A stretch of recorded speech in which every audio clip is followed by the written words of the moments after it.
नहमदुहु व नसल्ली अला रसूलिल करीम, अम्मा बाद। दुरूद शरीफ एक ऐसा अमल है कि इसकी वजह से आखिरत के अंदर हुज़ूर सल्लल्लाहु अलैहि वसल्लम की शिफात का मिलना, ये तो हदीस के अंदर आता है, लेकिन इसकी वजह से अल्लाह जल्ल शानो दुनिया की मुश्किलात को भी हल फरमाते हैं। इसी के मुतालिक एक हिकायत है और अल्लाह के नबी सल्लल्लाहु अलैहि वसल्लम की हदीस ही है कि अल्लाह के नबी सल्लल्लाहु अलैहि वसल्लम ने फरमाया कि मफ़हूम है कि जो आदमी दुनिया के अंदर मेरे ऊपर दुरूद शरीफ कसरत से पढ़ेगा तो मुश्किल वक़्त के अंदर अल्लाह के नबी सल्लल्लाहु अलैहि वसल्लम ने फरमाया कि मैं उसकी मदद के लिए पहुंचूंगा। हज़रत सुफियान सौरी रहमतुल्लाह अलैह बहुत बड़े मुहद्दिस गुजरे हैं, मशहूर। वो एक दफ़ा खाना काबा का तवाफ़ कर रहे थे तो उन्होंने एक शख्स को देखा कि जो हर कदम पर जब कदम उठाता है तो अल्लाह के नबी सल्लल्लाहु अलैहि वसल्लम की ज़ात पर दुरूद पढ़ता है। तो सुफियान सौरी रहमतुल्लाह अलैह ने पूछा कि ए आदमी, ये क्या बात है कि तवाफ़ के दरमियान तू तस्बीह कोई नहीं पढ़ता, कोई तालील नहीं पढ़ता, लब्बैक अल्लाहुम्मा लब्बैक नहीं पढ़ता, तो हर कदम पर दुरूद शरीफ पढ़ता है, इसमें अगर कोई इल्मी बात है, कोई वजह है इसकी तो बात मुझे भी बता दे। तो उस आदमी ने पहचाना नहीं, उसने कहा कौन है तू जो मुझसे ये पूछ रहा है? तो सुफियान सौरी ने कहा कि मेरा नाम सुफियान सौरी है। तो फौरन उस आदमी ने नाम सुना हुआ था, तो उस आदमी ने कहा अच्छा, अगर तुम अल्लाह के वली ना होते तो मैं तुझे ये कभी भी राज ना बताता। तो उसके बाद उस आदमी ने यह वाकया बताया कि एक दफ़ा मैं अपने वालिद के साथ तो वह हज के सफ़र के लिए निकला, तो सफ़र के दरमियान ही मेरा वालिद जो था वो बीमार हो गया।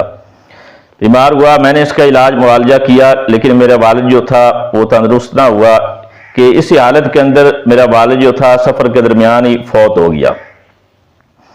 तो मैं उसके सराहने पर बैठा हुआ था तो अचानक मैंने देखा कि मेरे वालिद का चेहरा जो है वो स्याह हो गया, काले रंग का हो गया।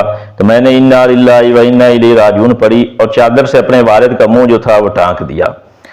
तो इसी अफसोस के अंदर बैठा हुआ था कि मेरे ऊपर नींद का गलबा हुआ, तो मैं वह सो गया। मैं क्या देखता हूँ कि ख्वाब के अंदर, नींद के अंदर मैंने बड़ा एक हसीनो जमील आदमी देखा कि इस जैसा खूबसूरत आदमी कभी मैंने नहीं देखा था, और इससे बढ़कर पाकीज़ा और साफ सुथरा लिबास जो उसके जिस्म पर था, ऐसा लिबास भी कभी मैंने नहीं देखा था। उसके जिस्म से बड़ी खुशबू महक रही थी और वो कदम ब कदम चला रहा था ताकि मेरे वालिद के करीब आकर पहुंच गया। उसने मेरे वालिद के चेहरे से कपड़ा हटाया और मेरे वालिद के चेहरे के ऊपर उसने हाथ फेरा, जिससे मेरे वालिद का चेहरा बिल्कुल सफ़ेद हो गया, मुनव्वर हो गया। ये शख्स वापस होने लगा तो मैंने इसका दामन पकड़ लिया और पूछाया कि अल्लाह के बंदे तू कौन है जिसकी बरकत से अल्लाह ताला ने मेरे वालिद पर इस सफ़र की हालत में एहसान फरमाया, कितना बड़ा तू एहसान करके जा रहा है।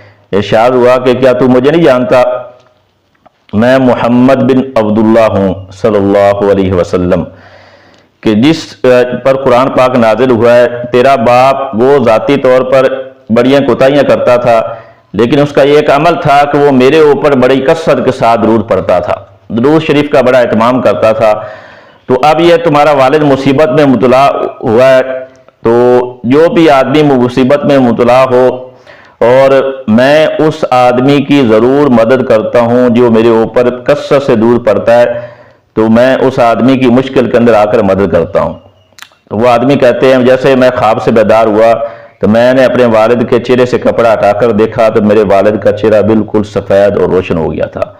तो उसके बाद से मैंने ये एहतमाम किया है कि जब भी मैं आता हूँ आज के मौके पर भी तो हर कदम पर दुरूद शरीफ पढ़ रहा हूँ, तो वैसे भी हर वक्त मैं दुरूद शरीफ का एहतमाम करता हूँ कि इसकी बरकत से मेरे वालिद की इतनी मुश्किल वक्त के अंदर अल्लाह के नबी सल्लल्लाहु अलैहि वसल्लम ने मदद की थी। तो मुश्किलात इंसान के ऊपर आती हैं तो दुरूद शरीफ एक बहुत बड़ा अमल है, इसके ज़रिए हुज़ूर सल्लल्लाहु अलैहि वसल्लम की शफाअत भी मिलती है और दुनिया के अंदर भी अल्लाह जल्ल शानो मुश्किलात के दूर करने का ज़रिया इसको बनाते हैं। तो हमें इसका ख़ास तौर पर जुमे वाले दिन और आइंदा भी हर वक्त हमें दुरूद शरीफ अपनी ज़बान पर हुज़ूर सल्लल्लाहु अलैहि वसल्लम के हमारे ऊपर बड़े एहसानात हैं। अगर हर वक्त भी हम दुरूद शरीफ पढ़ता रहें तो उसका बदला नहीं अदा कर सकते, तो इसलिए कसरत के साथ दुरूद शरीफ का एहतमाम करेंगे तो इससे हमारे दुनिया के मसाइल भी हल होंगे और आखिरत के मसाइल भी अल्लाह जल्ल शानो इसकी बरकत से हल करेगा। अल्लाह जल्ल शानो की ज़ात से दुआ है कि अल्लाह ताला में हुज़ूर सल्लल्लाहु अलैहि वसल्लम की ज़ात पर ज़्यादा से ज़्यादा दुरूद पाक का हदिया भेजने की तौफीक दे। व आखिरु दावाना अनिल हम्दुलिल्लाहि रब्बिल आलमीन।